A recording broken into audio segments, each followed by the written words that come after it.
हाथ उठा के आप जोरदार उनका नारा लगाइएगा। बोलिए बाबा संत सूरदास जी महाराज की जय, सूरदास जी महाराज की जय। इस पंथ के दो धरोहर बाबा संत सूरदास जी महाराज मात्र 2100 रुपये में, कितना? 2100 रुपये में ये भव्य गुरुद्वारा बनाया उन्होंने, और बना करके इस देश को सौंपा, इस राष्ट्र को सौंपा। और बाबा संत सूरदास जी महाराज ने सिर्फ भारत ही नहीं, विश्व के कई देशों में गुरु भाइयों को जोड़ा। ये जो रोड देख रहे हैं आप, राघोपुर से चंद्रवार तक, पांडेपुर से चंद्रवार तक, और पकवाईनार से लेकर चंद्रवार तक बाबा संत सूरदास जी महाराज ने जब निकाले तो लोगों ने गालियां दी। मैं उस समय का गवाह हूं। लोगों, यहाँ के लोगों ने विरोध किया, ये साधु बड़ा अन्यायी है, हम लोगों का खेत लूट रहा है। और आज मैं जब रोडों से आता हूं, खड़ा होकर पूछता हूं, ऐ खेत वालों बताओ रोड अच्छा निकला कि कैसा खराब हुआ? कहा महाराज इतना बड़ा बाबा संत सूरदास जी ने काम करके गए कि जिसका दुनिया का कोई हिसाब नहीं है। बाबा संत सूरदास जी महाराज ने आपके बगल में इसी धाम के जमीन में, इस क्षेत्र में कहीं हॉस्पिटल नहीं था, तो बाबा संत सूरदास जी महाराज ने जो प्रथम विश्वमन थे उन्होंने हॉस्पिटल बनाया। और यहाँ विद्यालय नहीं था, बाबा संत सूरदास जी महाराज ने आप धाम चंद्रवार के संपत्ति में उन्होंने आज पीछे इसी ग्राउंड के पीछे बढ़िया भव्य प्राइमरी पाठशाला है, जहां हजारों हजारों बच्चे पढ़ते हैं और हजारों हजारों रोगी जाते हैं। दूसरा इस पंथ का धरोहर बाबा सरजूदास जी महाराज हुए। अब इन दोनों के बाद अभी हमारा भविष्य अंधेरे में है, इस पंथ का भविष्य अंधेरे में है। बाबा सरजूदास जी महाराज ने यहां से शुरू किया, और ये चारों तरफ जितनी मकान बनी हुई है वो मुख्य गेट से लेकर पूरा केवल तक वो बाबा सरजूदास जी महाराज की देन है। बोले सदगुरु महाराज की जय। और मैं आज अगर तुलसी के मौके पर कहना चाहता हूं, यह धाम अभी हम कमजोर समझ रहे हैं।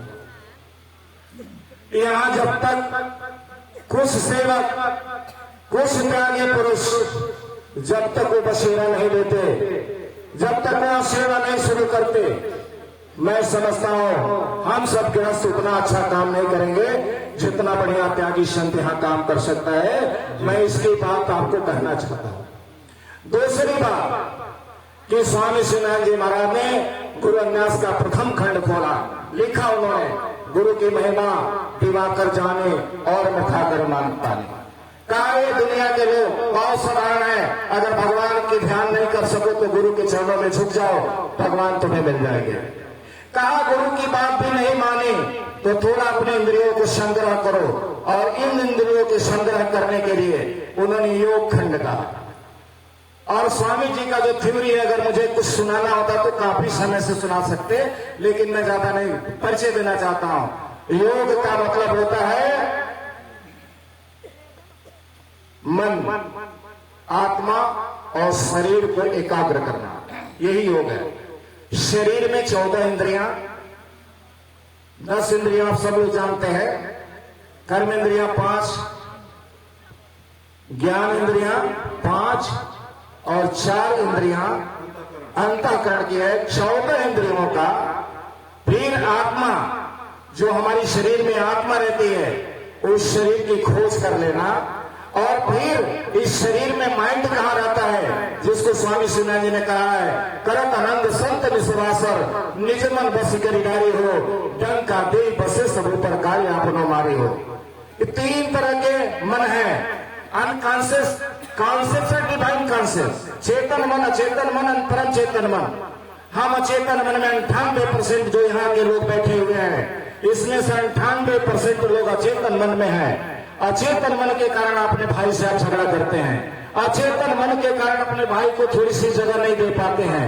अचेतन मन के कारण आप पड़ोस से झगड़ा करते हैं। अचेतन मन के कारण आप घर में युद्ध करते हैं। अचेतन मन के कारण आप मंदिरों में भी युद्ध कर लेते हैं। अचेतन मन के कारण आप अपनी सभ्यता को बदल लेते हैं।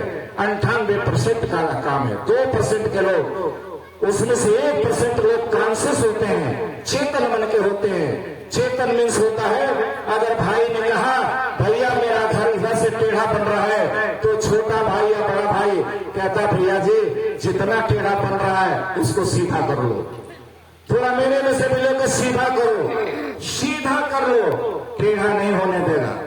और परम चेतन मन का अर्थ है कि समर्थ अगर मांग दिया कि जान भी दे दो तो जान दे सकता है, अपने किडनी दे सकता है, अपना लीवर दान कर सकता है।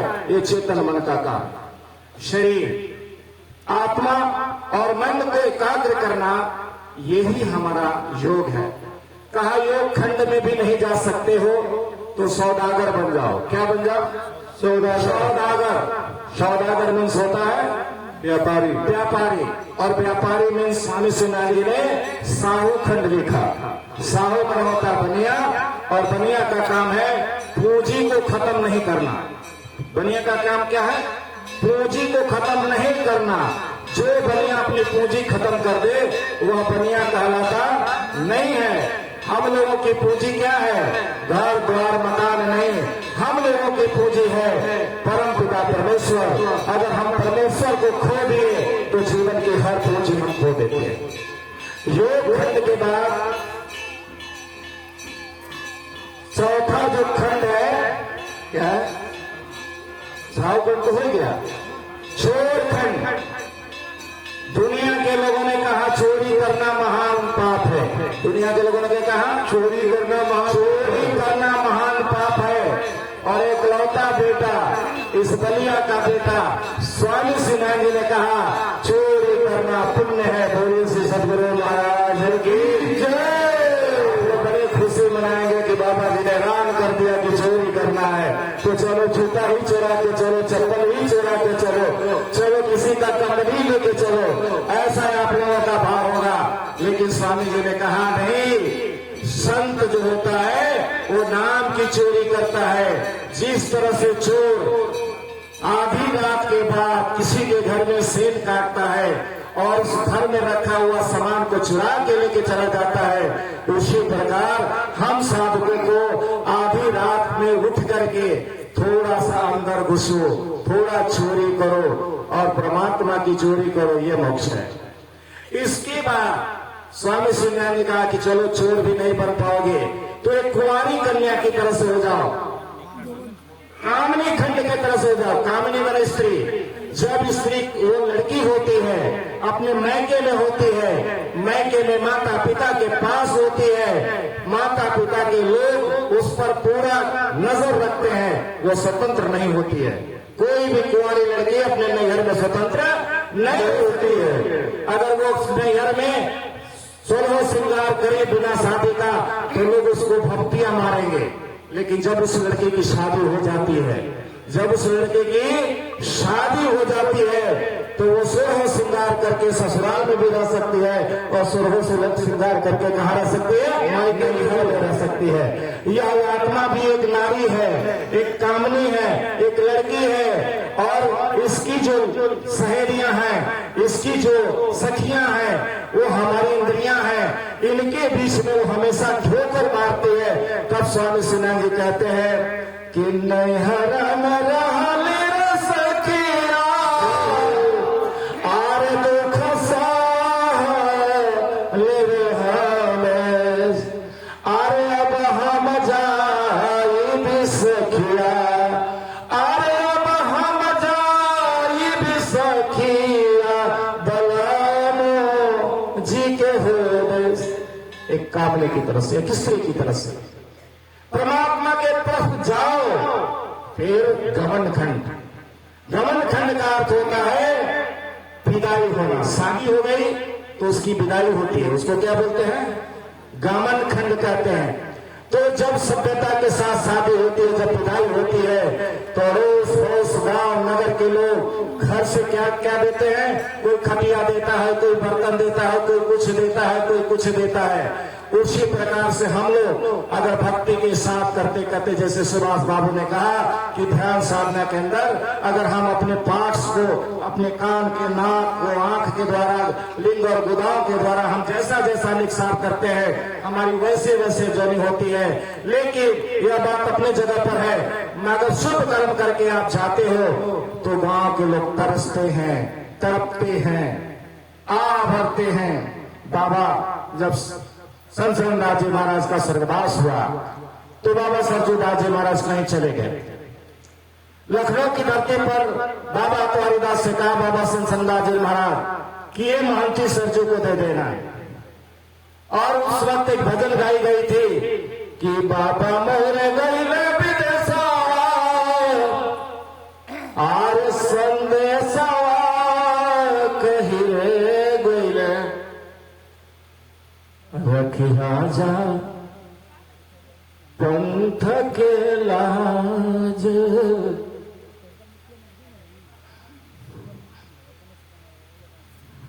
प्रेम से बोले संतपति दाता की, शिवराम स्वामी जी महाराज की, दुखराम स्वामी जी महाराज की, सदगुरुदेव महाराज की। हो गया छोटे कड़ा प्रसाद आ रहा है। मैं अपने बारे को यही विश्राम देता हूं। 12 खंड को आप लोग जरूर पढ़िए और कड़ा प्रसाद आ रहे हैं, आप सब खड़े हो जाए।